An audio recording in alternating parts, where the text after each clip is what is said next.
High everyone, welcome back to my channel. Good morning আর শুভ নববর্ষ।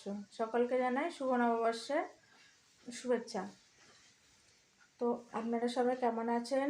আমি তো মোটামুটি ভালো আছি। আজকে সকাল সকাল উঠে গেছি, উঠে গিয়ে এই কাজকর্ম শুরু করে দিয়েছি। এই যে আমার মেয়ে বিছনা গুছিয়েছে। ও আজকে বলছে, মা আমি রান্নাঘরে কাজ করছিলাম, ও একটু দেরিতে উঠেছে। বলছে, মা আমি আজকে তোমাকে একটা সারপ্রাইজ দেবো। আমি বলছি, কী সারপ্রাইজ? বলছে, সারপ্রাইজ তো বলা যাবে না।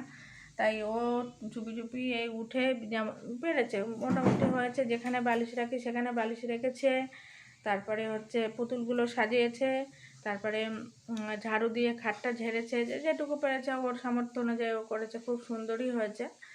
তারপরে এবার আমি এখন কাজ বাজ করে আমি এবার যাব, একটু বাজারে যেতে হবে, কারণ বাজার থেকে একটু ফুল একটু মিষ্টি কিনে আনতে হবে। কারণ আমি কালকে চড়কের মেলায় গিয়ে জলশঙ্খ কিনেছিলাম।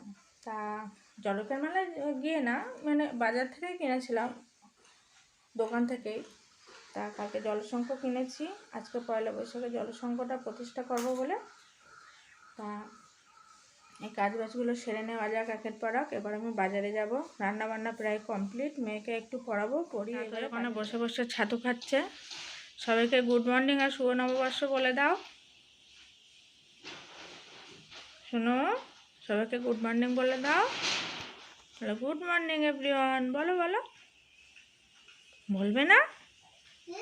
গুড মর্নিং বলে দাও সবাইকে।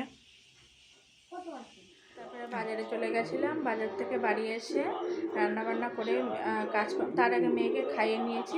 সকাল সকাল বাজারে গেছিলাম বলে মেয়েকে আর খাইয়ে যাওয়া হয়নি। তারপরে বাজার থেকে বাড়ি এসে মেয়েকে খাইয়ে রান্নাবান্না করে যাবতীয় কাজকর্ম সেরে চান দান করে এবারে পুজো দিতে যাব। তা আজকে আমিও জলশঙ্খটা প্রতিষ্ঠা করব। ভালো দিনে, যে কোনো ভালো দিনে, শুভ দিনে জলশঙ্খ প্রতিষ্ঠা করা যায়। তা আজকে পয়লা বৈশাখ, ভাবলাম জলশঙ্খটা প্রতিষ্ঠা করেই নেওয়া যাক। তাই জলশঙ্খ প্রতিষ্ঠা করার জন্য যা যা দরকারি জিনিস আমি সব বাজারে গিয়ে এনে রেখেছি। আজকে আমরা নিরামিষ খাই পয়লা বৈশাখে। তা বাজারে বেসিক্যালি গিয়েছিলাম ফল কেনার জন্য, একটু ফুল কেনার জন্য আর মিষ্টি কেনার জন্য। আর জলশঙ্খ প্রতিষ্ঠা করার জন্য যা যা লাগে আর কি, দই কিনে এনেছি, তারপরে ঘি আছে, মধু আছে, টক, তারপরে কাঁচা দুধ লাগে, আর শর্করা চিনি। তা আমি সবগুলো এনে, সব উপকরণ আমি নিয়ে এসেছি। এবারে আমি জলশঙ্খটা প্রতিষ্ঠা করব। এই যে প্রথমে ঠাকুরের পুজো দেওয়ার জায়গাটা ভালো করে সব কিছু সরিয়ে, এই যে সব কিছু সরিয়ে নিয়েছি, সব কিছু সরিয়ে পরিষ্কার করে নিচ্ছি প্রথমে। তো আমার ঠাকুরের আসনটা আমার পরিষ্কার করা হয়ে গেছে। তারপরে নতুন একটা এই রঙিন পেপার পেতে নিয়েছি। তারপরে ঠাকুরগুলো সুন্দর করে সাজিয়ে নিয়েছি। এই লক্ষ্মী ঠাকুরটা হলো আমার এই বাড়ির শ্বশুর বাড়ি, আমাদের ঠাকুমার লক্ষ্মী ঠাকুরের, আমাদের ঠাকুমা এই লক্ষ্মী ঠাকুরের পুজো করতাম। তারপরে এবার আমি ঠাকুরের বাসনগুলো মাজতে যাচ্ছি। তো প্রথমে জলশঙ্খটাকে আমি জল দিয়ে শুদ্ধ করে নেব। একটু গঙ্গা জলও মিশিয়েছি, গঙ্গা জল দিয়ে প্রথমে শুদ্ধ করে নিলাম। নিয়ে এবার জলশঙ্খটাকে আমি প্রতিষ্ঠা করব। তো গঙ্গা জল দিয়ে আমার শুদ্ধ করা হয়ে গেছে। তামার পাত্রে রেখে জলশঙ্খটাকে প্রতিষ্ঠা করলে খুব ভালো হয়। তো যেহেতু আমার কোনো তামার পাত্র নেই, তাই আমি এই স্টিলের পাত্রটাতেই রেখে জলশঙ্খটাকে প্রতিষ্ঠা করছি। জলশঙ্খটার ভিতরে আমি একটা রূপার লক্ষ্মী গণেশের একটা কয়েন রাখলাম, একটা সুপারি দিলাম। সুপারি দিতে হয়, লক্ষ্মী গণেশের একটা কয়েন রাখতে হয়।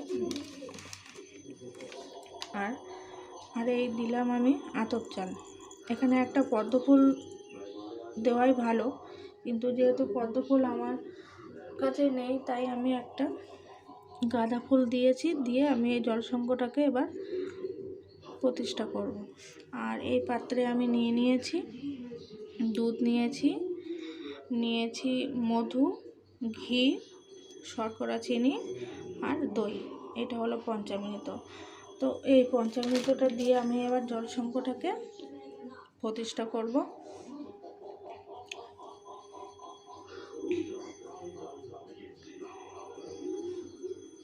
হরি ওম হরি, জলশঙ্খটাকে প্রতিষ্ঠা করার সময় হরি ওম হরি, হরি ওম হরি, হরি ওম হরি 3 বার এই মন্ত্রটা উচ্চারণ করতে হয়।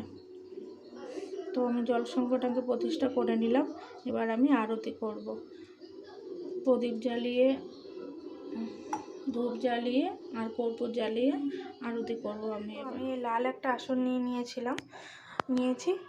পুরোপুরি লাল আসনে জলশঙ্খ প্রতিষ্ঠা করতে হয়। যেহেতু আমার পুরোপুরি লাল আসন নেই, তো আমি এই গোল্ডেন ভিতরে একটু কাজ আছে, তো মানে পুরোপুরি লাল নয় আর কি।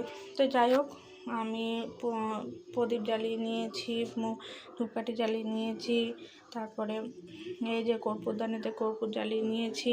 মোটামুটি ফুল দিয়ে সব কিছু সাজানো হয়ে গেছে। এবার আমি আরতিটা করব, ঠাকুরের আরতি।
তো এইভাবে আমি জলসংকটটাকে প্রতিষ্ঠা করলেও আমার যেটুকু সামর্থ্য, সেই সামর্থ্য অনুযায়ী আমি আমার ঠাকুর ঘরে আমি আমার জলসংখ প্রতিষ্ঠা করলাম।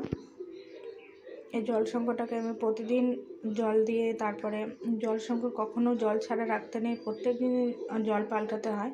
তো প্রতিদিন আমি জল পাল্টাবো। আর আতপ চাল দিয়ে সবসময় জলসংকটটাকে পুজো করতে হয়। তো আমি আমার সামর্থ্য অনুযায়ী চেষ্টা করব প্রতিদিন আমি জলসংখকে পুজো করার। যেহেতু জলসংখ লক্ষ্মী ঠাকুরের, লক্ষ্মী আর নারায়ণের, নারায়ণের জলসংখ ঘরে রাখলে লক্ষ্মী নারায়ণ খুব খুশি হয় আর কি। যে ঘরে প্রতিদিন জলসংখ দিয়ে পুজো করা হয়, ওই ঘর কখনো অর্থহীন থাকে না বা অর্থকষ্ট। আমি আমার ঘরে জলসংখটা প্রতিষ্ঠা করলাম। পুরো ঘেমে গেছে, একদম ঘেমে স্নান করে গেছি। এবারে আমি আমার মেয়েকে খেতে দেবো, এমনকি আমিও খেতে বসবো। যাই হোক, আমাদের আজকের ভিডিওটি কেমন লাগলো? যদি ভালো লাগে অবশ্যই চ্যানেলটিকে সাবস্ক্রাইব করবেন, লাইক করবেন আমাদের প্রিয় ভিডিওগুলি। আজকের ভিডিওটি এই পর্যন্ত। আরও একবার সবাইকে শুভ নববর্ষ, টাটা।